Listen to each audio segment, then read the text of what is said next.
In today's tutorial, I'm going to show you how to save a new project that you just started working on in GIMP. So this should hopefully be a pretty straightforward process, guys. And without further ado, let's go ahead and jump straight into it.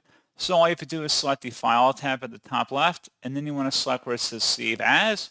Alternatively, you can also select the Shift, Control, and S key combination in order to do that too. And then you can go ahead and save it wherever you normally want to save files. So if you want to save it in the Documents folder, you can. You can also save it to the desktop, for example. At the top, you could just name this whatever you want.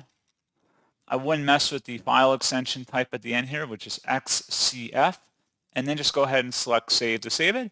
And then if we were to close out of here, it should be on our desktop, as you can see right here. So if I double-clicked on it, you can see it has the GIMP logo, so it should open up. And that is pretty much it. So, as always, thank you guys for watching this brief tutorial. I do hope that was able to help you out, and I do look forward to catching you all in the next tutorial. Goodbye.